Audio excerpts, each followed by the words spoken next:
అసలు ఎప్పుడైతే ఎన్డీఎఫ్ కూటమి అంటే బీజేపీ, జనసేన, తెలుగుదేశం పార్టీ కలిసి ఉన్న కూటమి ఆంధ్రప్రదేశ్ ప్రభుత్వానికి ఇబ్బంది వస్తుందో, లేక ప్రజల్లో వాళ్ళ యొక్క పరపతి తగ్గుతుందో అన్నప్పుడు మాత్రమే మీ ప్రెస్ మీట్లు పెడతారని ప్రజలు అనుకుంటుండేవాళ్ళు.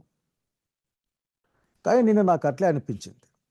ఎందుకంటే వక్త్ బిల్లుకి అసలుకి ముస్లిం మైనారిటీ సోదరులకి ఒక విధమైన అన్యాయం చేస్తూ, లేక వాళ్ళ యొక్క ఉనికినే ప్రశ్నించే విధంగా రాజ్యాంగానికి వ్యతిరేకంగా జరిగే ఒక ప్రక్రియలో తెలుగుదేశం పార్టీ, జనసేన విధానాలను ఎండగట్టాల్సిన సమయంలో మీరు మరొకసారి ఒక ఒక టెక్నికల్గా మాట్లాడేట్లు నాకు అనిపించింది.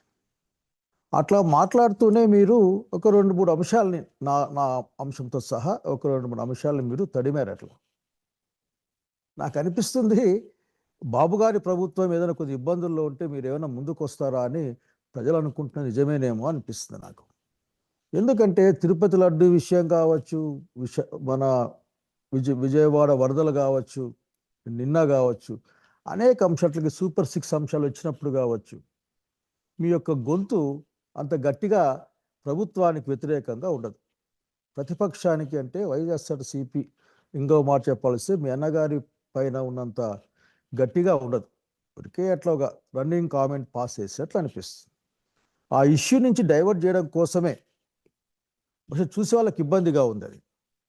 ఎందుకంటే ఒక ఇష్యూ వచ్చినప్పుడు మీరు వస్తారు, మాట్లాడతారు, 2-3 పాత విషయాల్ని మీరు తీసుకొస్తారు, ఒక సెన్సేషన్ కోసం కొన్ని మాటలు మాట్లాడతారు.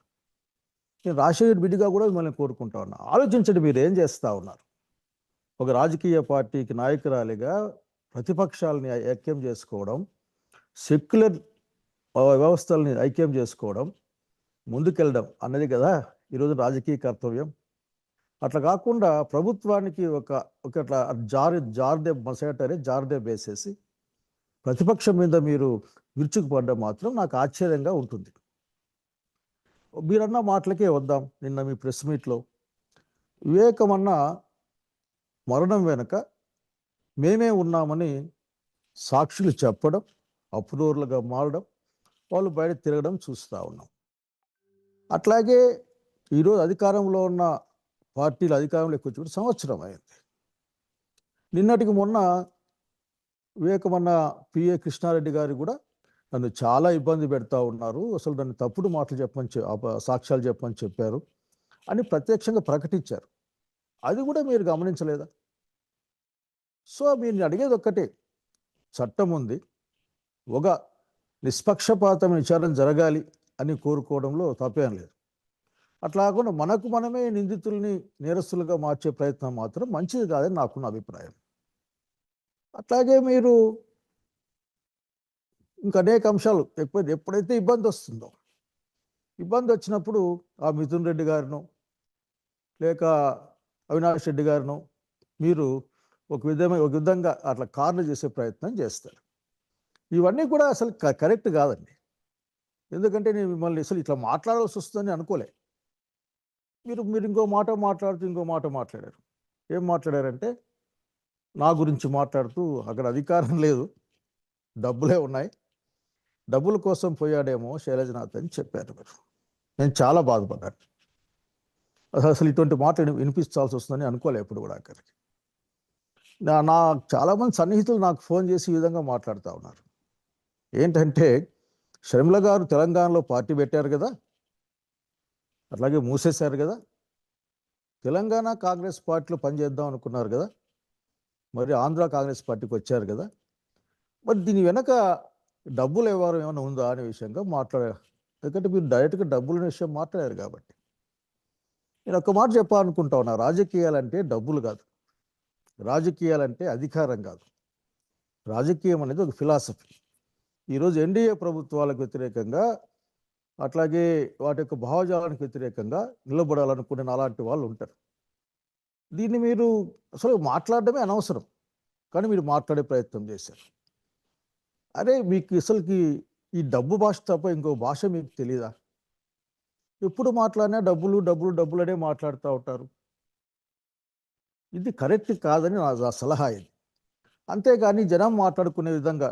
మొన్న అనంతపురం వెళ్ళాను, ధర్నా వస్తే అక్కడ అంటా ఉన్నారు, ఏమంటున్నారంటే మనకి కూటమి సపోర్ట్ ఉంది కదా అని మాట్లాడుకుంటా ఉన్నాను. నేనేమంటా అంటే మీరు ఇవన్నీ మానేసేయండి. ప్రస్తుతం మీరు కాంగ్రెస్ పార్టీ అధ్యక్షురాలుగా ఉన్నారు, ఆ గౌరవంతో మాట్లాడుతూ ఉన్నాం మీ పట్లనే. మీరు ఆంధ్రప్రదేశ్ ప్రజానీకాన్ని ఎన్డీఏ విధానాలకు వ్యతిరేకంగా, అట్లాగే చంద్రబాబు నాయుడు గారు చేస్తున్న అనేక ఆర్థికమైన అంశాలకు, ప్రజా వ్యతిరేకమైన అంశాలకు వ్యతిరేకలు ఇవ్వడాలి. అట్లాగే ఎన్డీఏ ప్రభుత్వం యొక్క ప్రజా వ్యతిరేక విధానాలను మీరు ఎదుర్కోవాల్సిన అవసరం ఉంటుంది. ప్రతిపక్షాన్ని కాదు, చాలా గట్టి గొంతుతో మాట్లాడతారు మీరు. ఎంతసేపు ఉన్న జగన్మోహన్ రెడ్డి గారి గురించి మాట్లాడుతూ ఉంటారు. అసలు మీరు అర్థం చేసుకోవాల్సింది ఒక్కటే, మీ రోల్ ఏందో మీరు అర్థం చేసుకోవాలి. నేను అట్లాగే ఆంధ్రప్రదేశ్ వ్యాప్తంగా ఉన్న అందరూ కూడా, ముఖ్యంగా కాంగ్రెస్ పార్టీలో ఉన్న ఆనాటి నా పూర్వ సహచరులందరినీ కోరుకుంటా ఉన్నా. నేనైతే బాధపడ్డాను నేను. కాబట్టి ఈ డబ్బు భాష మానేయమా, అసలు ప్రజల భాష మాట్లాడేది మీరు చేస్తే బాగుంటుంది.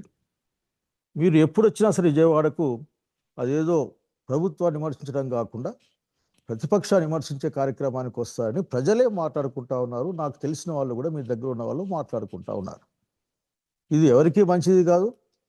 అట్లాగే ముందు నేను ఇంకొక సింపుల్ విషయం చెప్పాలనుకుంటున్నాను. బాగా గుర్తుపెట్టుకోండి, పాలిటిక్స్ అనేది ప్రజల కోసం చేస్తాం, ఫిలాసఫీ కోసం చేస్తాం. ఆ క్రమంలో ఆఖరికి ఆ ప్రయాణంలో ఏమైనా పదవులు వస్తాయి, పోతాయి. అంతేగాని వాటి కోసమే రాజకీయాలు మనం చేయమన్న సంగతి గుర్తుపెట్టుకొని కోరుతా ఉన్నా. డైవర్షన్ పాలిటిక్స్లో మీరు, రాష్ట్ర ప్రభుత్వం లేక వాళ్ళ యొక్క డైవర్షన్ పాలిటిక్స్లో మీరు భాగం కావద్దని నేను కోరుకుంటా ఉన్నా. అట్లా అనిపిస్తుంది జనానికి, ఆ విషయం మీరు గమనించాలి ముందు. కాబట్టి ఈ రోజున వివేకమన్న మరణం సంబంధించిన కేసైనా లేక అనేక మిగతా అంశాలైనా సరే, ఈరోజు అధికారంలో ఉన్నారు, కేంద్రం అధికారంలో ఉంది, దాంట్లో నిజానిజాలు తేలాలి. అందరూ కోరుకుంటా ఉన్నాం. ఒక అమాయకుల్ని లేకుంటే ఒకరిని ప్లాన్ చేసి దానికి ఇచ్చాల్సిన అవసరం లేదు. నేను అడిగేది ఒక్కటే, దయచేసి ఇప్పటికైనా సరే మీరు ఆంధ్రప్రదేశ్ రాష్ట్రంలో ప్రతిపక్ష